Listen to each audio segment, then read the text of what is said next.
Otra vez buenos días.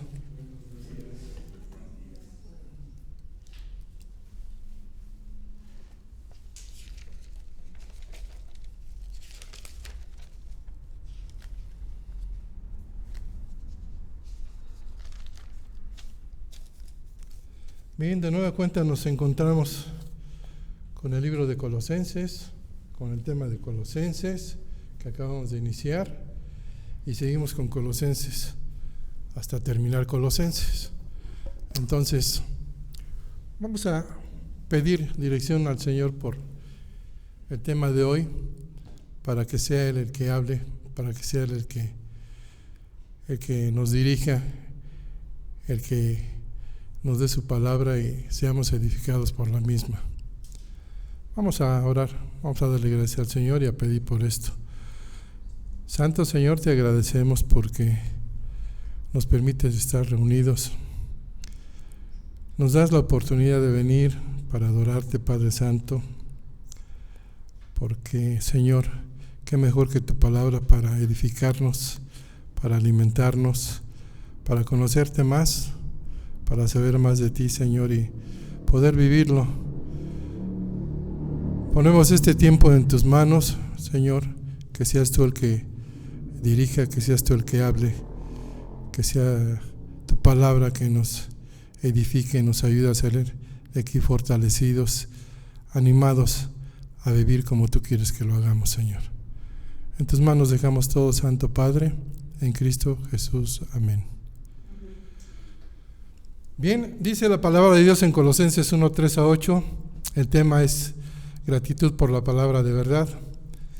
Dice la palabra de Dios, del versículo 3 al versículo 8, dice: siempre orando por vosotros, damos gracias a Dios, Padre de nuestro Señor Jesucristo, habiendo oído vuestra fe en Cristo Jesús y del amor que tenéis a todos los santos, a causa de la esperanza que os está guardada en los cielos, de la cual ya habéis oído por la palabra verdadera del Evangelio, que ha llegado hasta vosotros, así como a todo el mundo, y lleva fruto y crece también en vosotros, desde el día en que oísteis y conocisteis la gracia de Dios en verdad, como lo habéis aprendido de Epafras, nuestro consiervo amado, que es un fiel ministro de Cristo para vosotros, quien también nos ha declarado vuestro amor en el Espíritu. Hemos escuchado que la carta a los Colosenses fue escrita por Pablo mientras él estaba en prisión, pero tenía un propósito muy importante. Su principal propósito era abordar doctrinas erróneas que estaban surgiendo en la comunidad cristiana de Colosas, así como afirmar la supremacía de Cristo. Pablo inicia esta sección con una expresión de gratitud a Dios, resaltando la importancia de la oración en su vida y en la vida de la iglesia, que establece una conexión espiritual especial con los colosenses.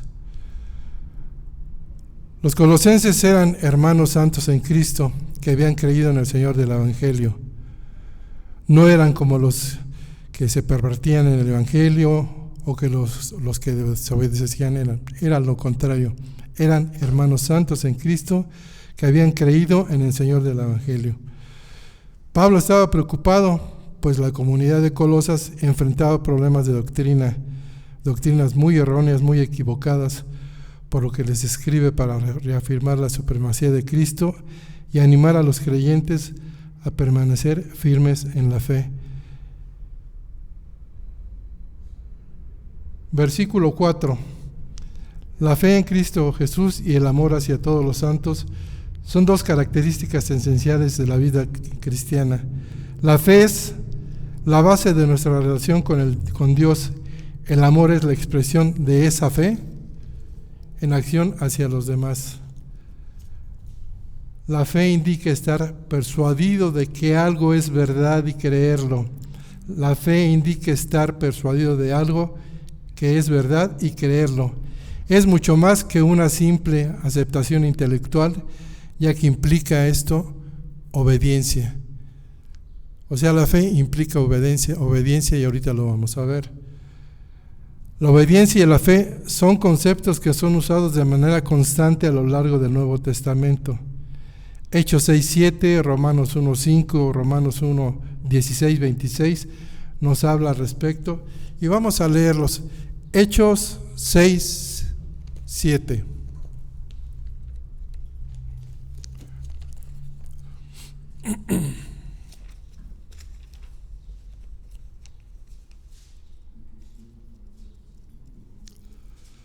Aquí nos habla de lo que estamos ahorita comentando. Y crecía la palabra del Señor, y el número de los discípulos se multiplicaba grandemente en Jerusalén. También muchos de los sacerdotes obedecían, ¿qué? A la fe. Romanos 1:15. Romanos 1:5.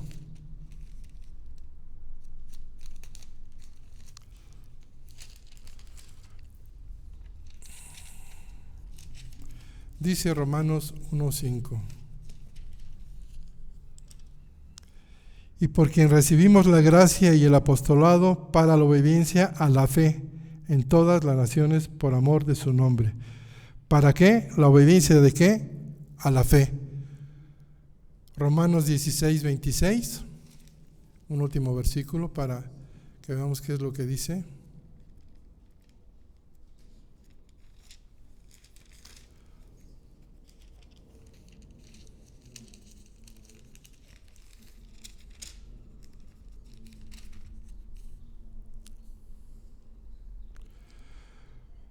Pero que ha sido manifestado ahora y que por las escrituras de los profetas, según el mandamiento del Dios eterno, se ha dado a conocer a todas las gentes para que obedezcan a la fe.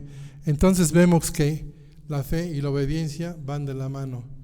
Es una fe que hay que llevar con obediencia porque el Señor así lo pide en su palabra. La fe bíblica no es tan solo una expresión de sí, tengo fe. ¿Cuántas veces hemos preguntado, ¿y tienes fe? Sí, tengo mucha fe. Pero no es una expresión intelectual nada más de decir, sí, tengo fe. Esto va más allá. Esta está basada en hechos y fundada en la evidencia. Hebreos 11:1 es muy claro, dice, se define como la certeza de lo que se espera, la convicción de lo que no se ve.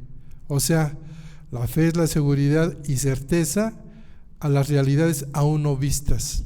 Entonces este versículo es muy conocido, muy famoso. La certeza es la certeza de lo que se espera, la convicción de lo que no se ve.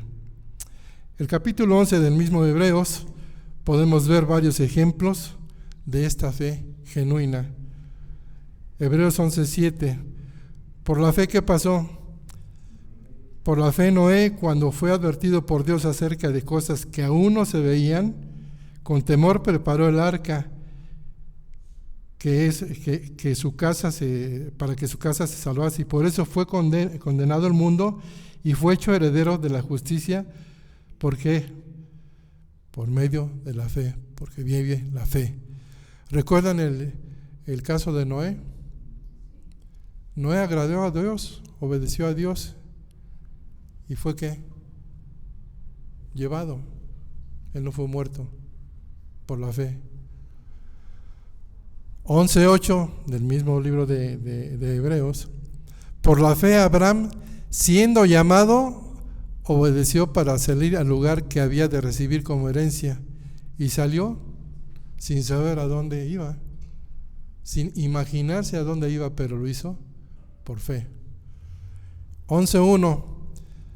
Por la misma fe, Sara, siendo estéril, recibió fuerzas para concebir y dio a luz, aún fuera del tiempo de la edad. Recordemos que Sara ya era un poco mayor, pero creyó. ¿Y por qué creyó? Por fe. Y creyó a quien le había prometido que iba a tener un bebé, que iba a ser madre. 11:17. Qué fuerte Por la fe Abraham, el mismo que salió y que no sabía a dónde ir, vean lo que dice. Por la fe Abraham, cuando fue probado, ofreció ¿a quién? a su mismo Hijo, el mismo que había recibido las promesas, ofrecía a su único Hijo. Qué fuerte, ¿no? El versículo 6 de este capítulo de Hebreos dice: pero sin fe es imposible agradar a Dios, porque es necesario que el que se acerque a Dios crea que le hay y que es galardonador de los que le buscan, o sea, galardonador, distinguido o premiado. Las Escrituras definen con precisión la fe salvadora, y así debemos entenderla, puesto que existe una fe que es muerta. Sí sabemos que hay una fe muerta, ¿verdad? Que no salva y que no confiere seguridad, no otorga, no concede, no da seguridad. Y esto lo podemos ver en Santiago 2, 14 al 26. Santiago 2, 14 al 26.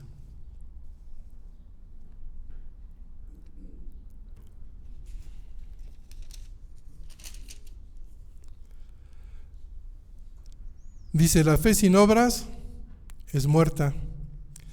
Hermanos míos, ¿de qué aprovechará si alguno dice que tiene fe y no tiene obras? ¿Podrá la fe salvarle? O si un hermano o una hermana están desnudos y tienen necesidad del mantenimiento de cada día, y si alguno de vosotros le dice: id en paz, calentaos y saciaos, pero no les dais las cosas que son necesarias para el cuerpo, ¿de qué aprovecha? Así también la fe, si no tiene obras, es muerta en sí misma. Pero alguno dirá: tú tienes fe y yo tengo obras.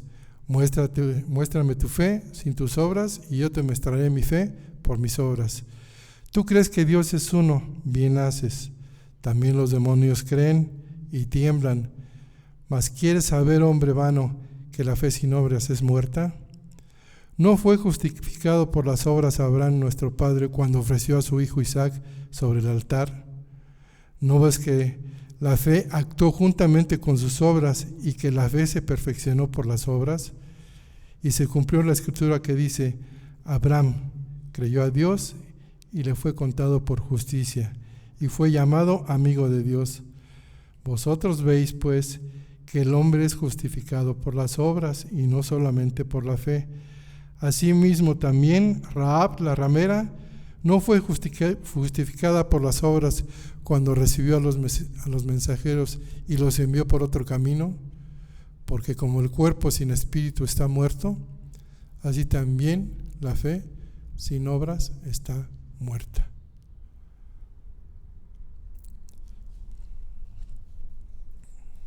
Un día me llamó la atención que fui a un hospital,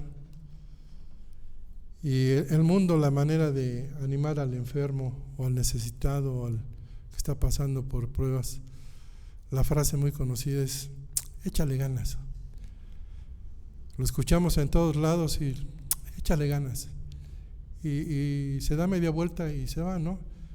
Entonces el afectado, el que está pasando por el proceso, yo creo que se queda échale ganas. ¿Y cómo le echo ganas, no? Entonces de eso habla precisamente esto. Una fe sin obras está muerta, en definitivo.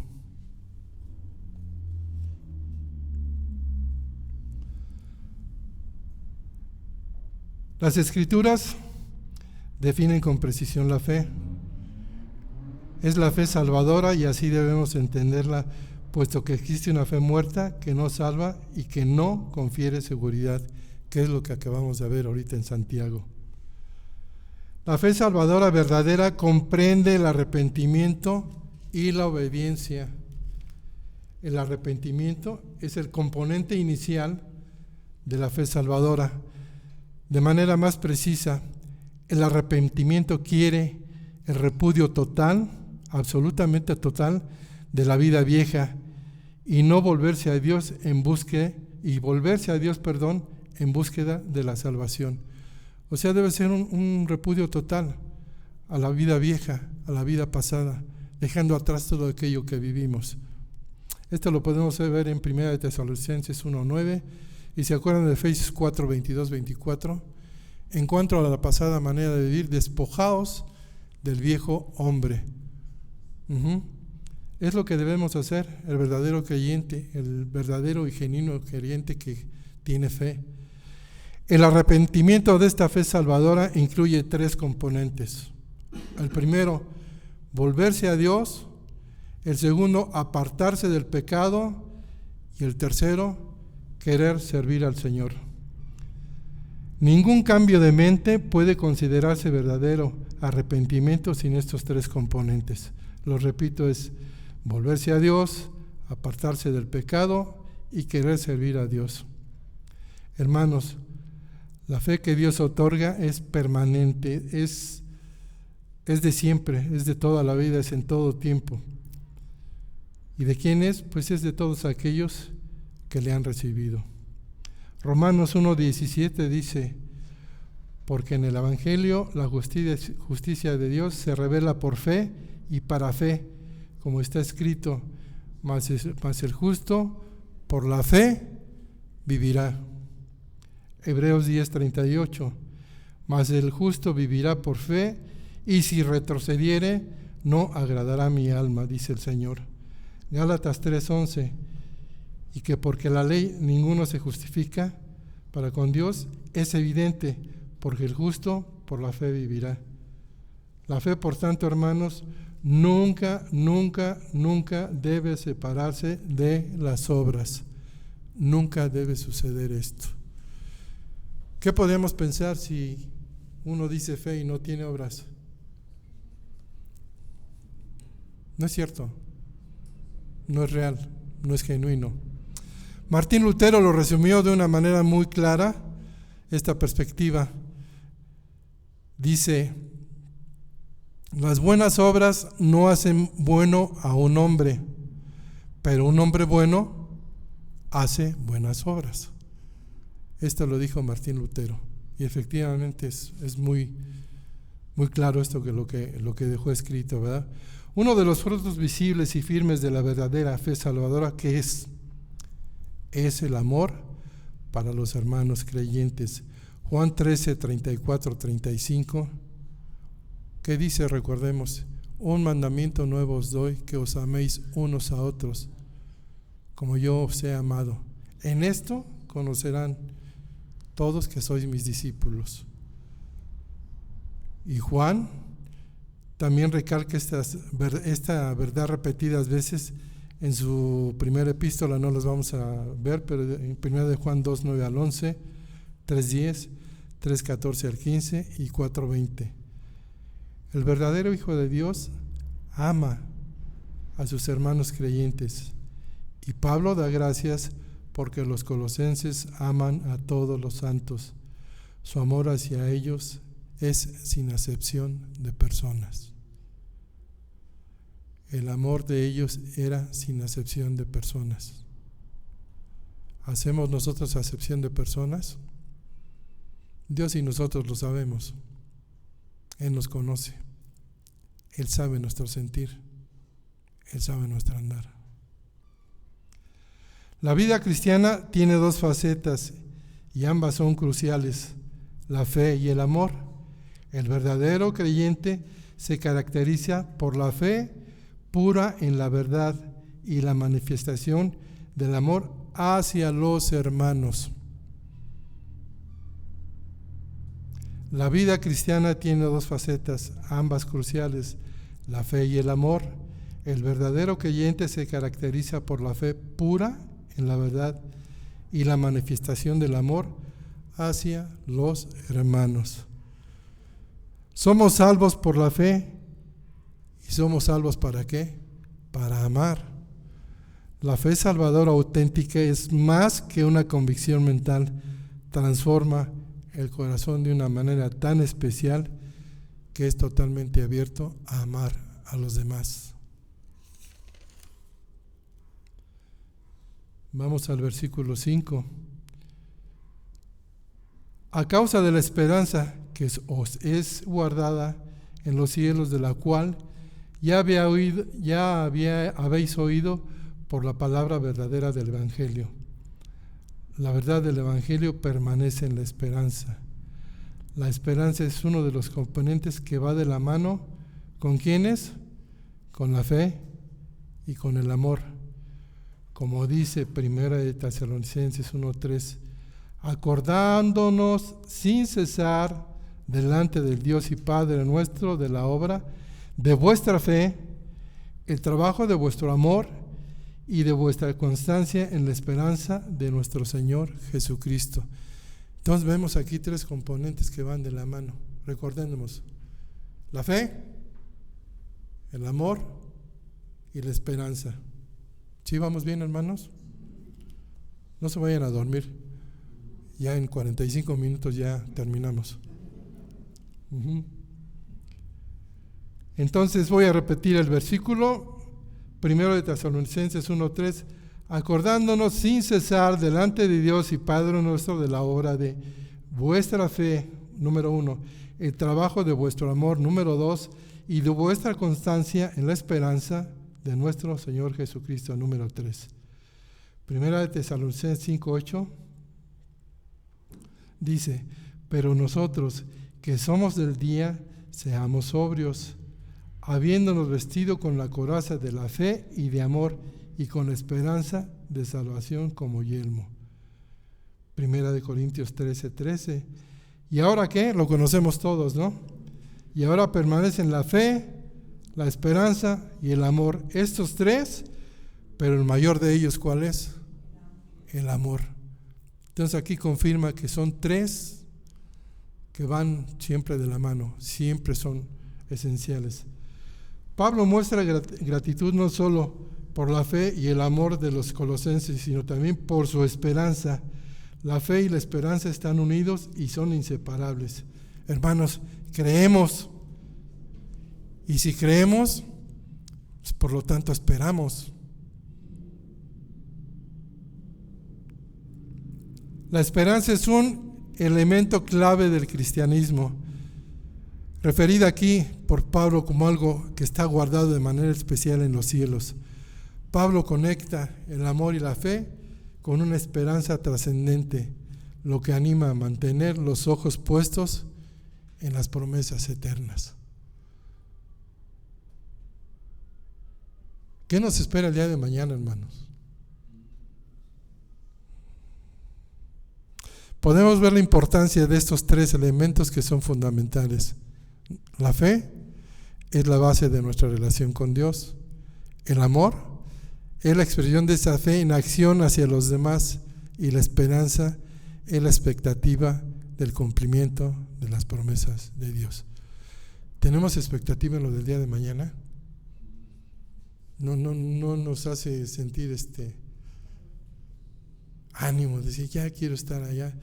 Y ahorita que estoy tocando esta parte, pues vimos la noticia que dio Javier, también la noticia que nos hizo favor Vicente de enviar del hermano MacArthur, que él mismo ya manifiesta que está en el final del camino. Dice que la vela está gastada. Y yo sí sentí un poquito de un sentimiento especial, porque un hermano, 55 años de estar hablando del Evangelio, ya está en el final del camino, y sin embargo en las condiciones que está, pues él tiene el ánimo todavía de haber escrito una predicación para la iglesia ahora que estuvo la reunión de Grace. En sus condiciones de cómo estaba, todavía tener ese ánimo. Digo, Señor, no cabe duda que este es un siervo especial. El Señor sabe, y seguramente muchos pediremos porque el Señor le restablezca, le ayude en su salud. Pero hace años había un hermano que así con la misma edad y demás se puso muy enfermo, no recuerdo su nombre ahorita, pero dijo: hermanos, ya no oren porque me recupere, porque me alivie. No, ya no lo hagan, ya quiero irme con el Señor. El Señor ya tenía 85, 90 años. Ya no oren porque me quede yo aquí, ya quiero estar con el Señor, ya me quiero ir. Yo creo que el sentir del hermano MacArthur es el mismo. Y bueno, el Señor sabe y tiene sus tiempos. Pablo describe la esperanza como una reserva para nosotros en el cielo, algo hermoso, muy hermoso que nos espera, que es una herencia incorruptible, incontaminada e inmarcesible. Esta última quiere decir perpetua, eterna, para vosotros, escribiéndole a los colosenses, pero esto también es para ti y para mí. Primera de Pedro 1:4, podemos verlo ahí y nos puede reforzar lo que estamos viendo. La esperanza es pues el ancla del cristiano que lo une de manera inseparable al trono de Dios. Dios estableció nuestra esperanza al hacernos hijos suyos. Los colosenses también se hicieron hijos de Dios por la fe en el mensaje de la palabra de verdad, el evangelio que habían escuchado. Tú y yo escuchamos el evangelio genuino. Tú y yo escuchamos la palabra de verdad. Escuchamos, aceptamos. ¿Por qué? Por fe. Gloria a Dios por eso, porque lo que está hablando Pablo a los colosenses ahorita también nos acomoda bien a nosotros, nos viene bien, así como un traje hecho a nuestra medida. Un fruto que resulta de nuestra esperanza es el deseo de sacrificar lo presente en espera de nuestro futuro, cosa que va en contra de la naturaleza humana. Lo que el mundo desea, quiere tenerlo de inmediato, ¿no es cierto? Lo que el mundo desea, quiere tenerlo de inmediato. Yo quiero ese carro, me encanta ese carro. Ya tengo el espejo, pero mañana tendré el automóvil, mañana tendré el coche. El cristiano obviamente no piensa igual, o no debería pensar así. El cristiano está dispuesto a despojarse de la gloria presente, de la comodidad y la satisfacción del mundo, de todo lo que nos ofrece, con miras a ¿qué? A disfrutar la gloria futura que tiene en Cristo. Nos esperan mucho mejores cosas que lo que tenemos. Además, lo que tenemos es prestado, no es tuyo ni mío. Ahora, ¿por qué los cristianos debemos estar dispuestos a hacer estos sacrificios o este sacrificio? Porque nuestra esperanza se basa en la fe de que el futuro traerá cosas mucho mejores que las que tenemos en tierra. Siendo terrícolas pensamos que tenemos todo y no es cierto, hermanos. Lo principal es tener al Señor en nuestras vidas. Lo principal es Él. Que propiedades que esto son, el día de mañana desaparecen, se van. Desnudos llegamos, desnudos nos vamos. Romanos 8:18 dice: pues tengo por cierto que las aflicciones del tiempo presente no son comparables con la gloria venidera que en nosotros ha de manifestarse. Para nada se va a comparar, no es comparable para nada, hermanos. Por nada, lo que tenemos aquí es mayor que lo que tendremos en el cielo con el Señor.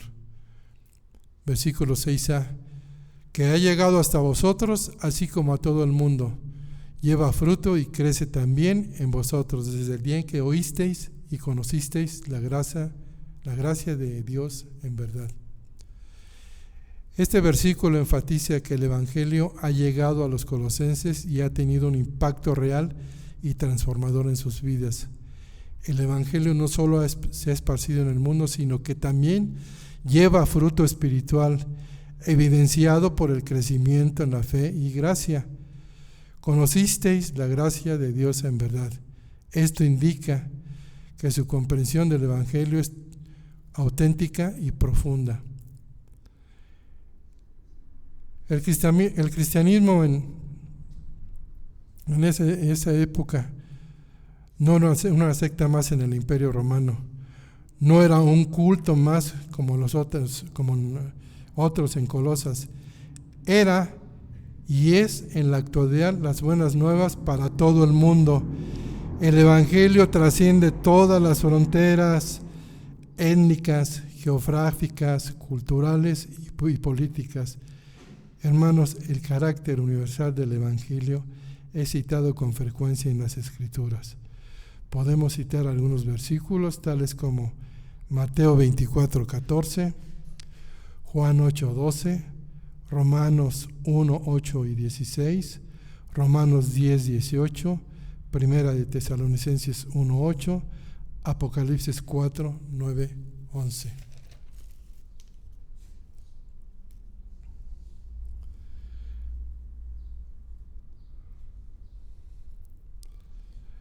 La difusión del Evangelio a todo lo largo y ancho del Imperio Romano fue una catapulta de su difusión en todo el mundo. Mensaje de esperanza para todos los pueblos en todas las culturas, por lo que la verdadera iglesia, el cuerpo de Cristo, está conformado por personas de todo el mundo. El Evangelio es una realidad viva en continuo movimiento y crecimiento. Lleva fruto y se expande.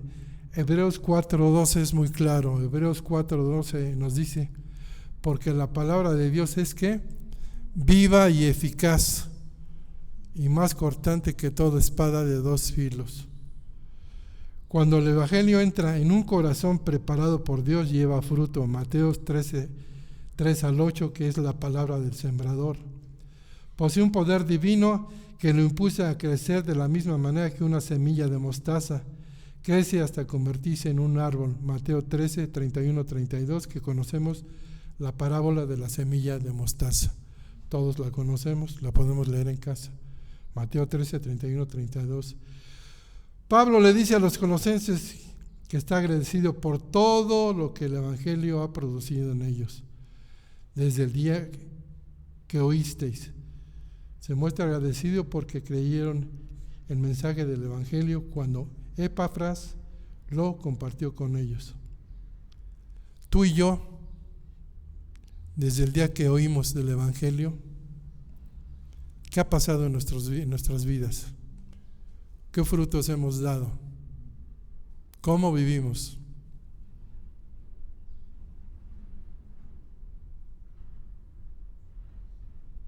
¿Creímos y aceptamos?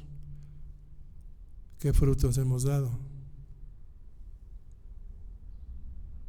¿Qué ha producido en nosotros el Evangelio desde el día en que oímos? Ahora el Evangelio produce fruto en la transformación interna de los individuos como en el crecimiento externo de la iglesia. Ambas condiciones actúan entre sí. El Evangelio produce fruto en la transformación interna de los individuos como en el crecimiento externo de la iglesia. Ambas condiciones actúan entre sí. De tal modo que el Evangelio es el poder que transforma. Al hacerlo, el testimonio de las vidas transformadas lleva fruto, trayendo a nuevos creyentes, y a medida que produce fruto, su poder de influencia se acrecienta. O sea, es una cadena que va en progresivo, se va extendiendo, se va haciendo cada vez mayor. Y conocisteis en la gracia de Dios en verdad, versículo 6c. La gracia es el corazón mismo del Evangelio, es el regalo gratuito de Dios que nos concede el perdón de pecados y la vida eterna, los cuales no merecemos ni podemos alcanzar tú y yo, absolutamente de ninguna manera. Somos incompetentes, incapaces, no podemos hacerlo. La salvación del hombre por sus propios medios y obras es cosa inútil, totalmente inútil, no puede ser, porque si fuese esto posible, de que el hombre se puede salvar por sus propios méritos, ¿qué sentido tendría que el Señor Jesucristo hubiera venido a pasar las que pasó en la cruz,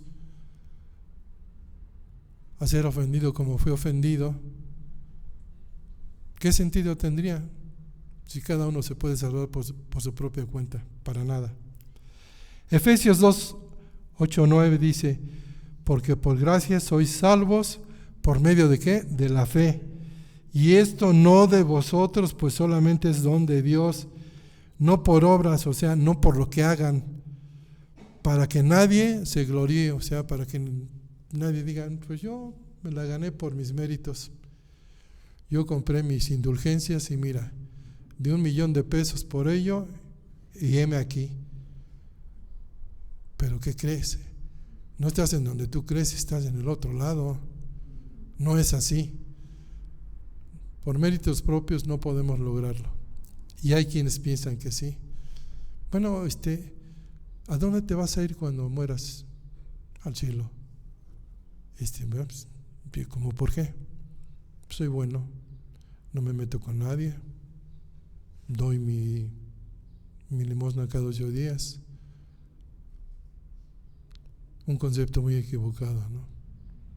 No por obras para que nadie se gloríe.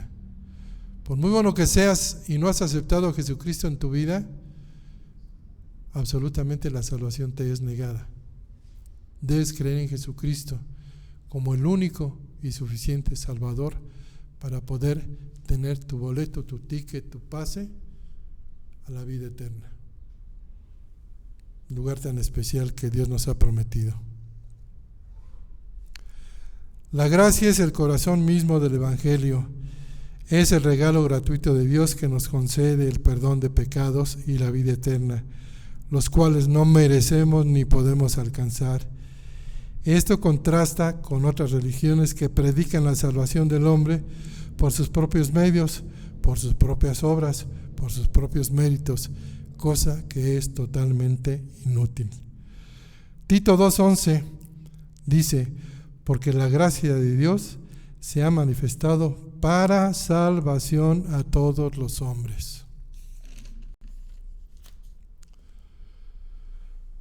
Pablo describe la gracia salvadora como la gracia de Dios en verdad. Esto nos da sentido de autenticidad. Somos auténticos. Dios concede su gracia de forma gratuita, soberana y perdonadora. Nosotros en ese sentido nada podemos hacer. Cuando nacemos, hay que pagar porque nacemos. Y de ahí en adelante, toda nuestra vida, absolutamente en todo, tenemos que pagar, por una o por otra cosa. Y no conforme con eso, cuando morimos, ¿qué hay que hacer? También cuesta. Nacemos cuesta, morimos cuesta, pero ¿qué creen? Hay algo por lo que no se paga absolutamente nada. Y es la gracia de nuestro Señor Jesucristo. Un regalo no merecido, un regalo que Él nos da sin merecerlo. Y no pagamos nada, absolutamente nada.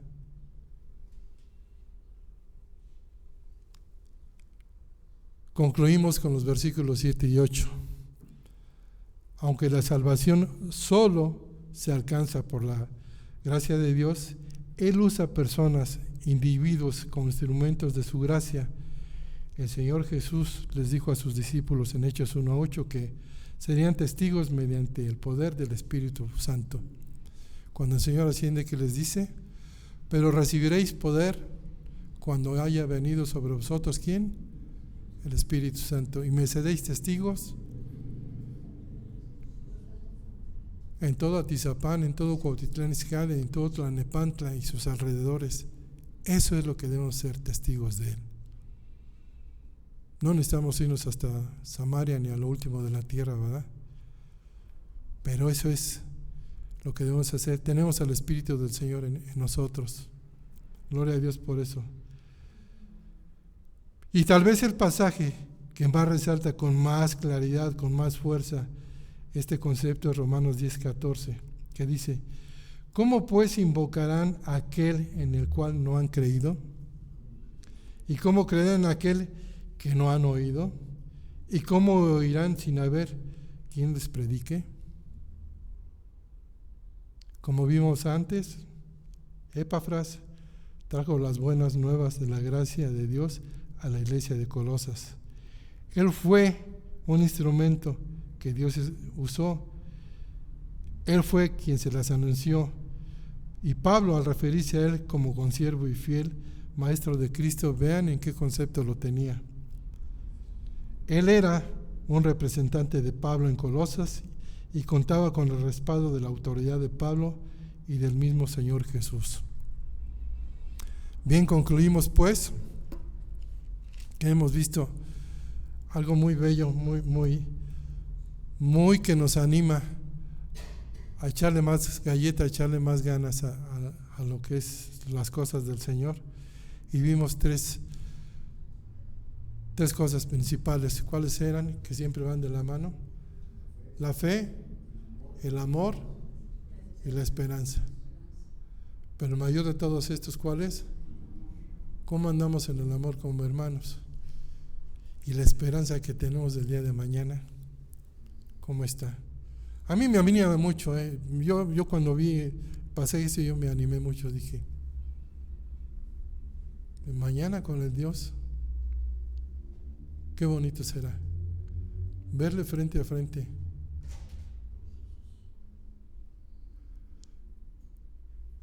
Y decirle cuánto le amo al Señor de frente a frente.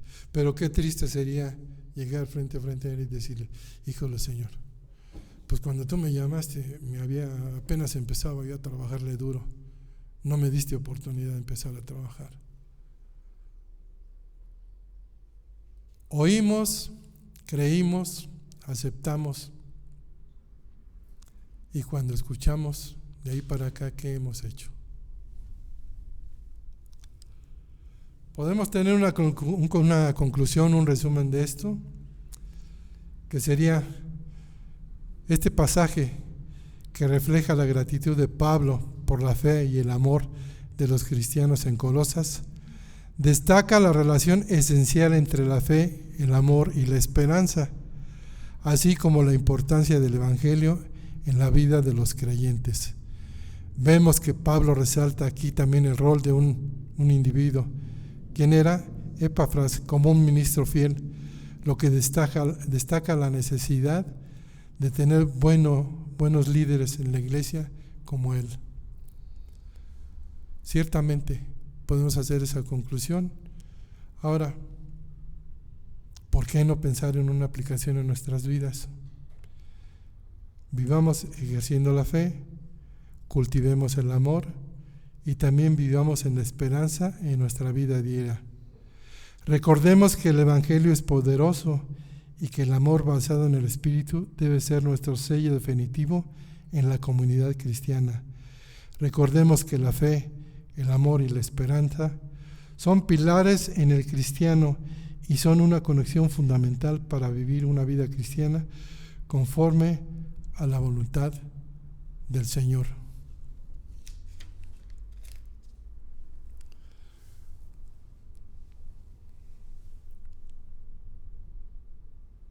Quisiera compartirles esto rapidito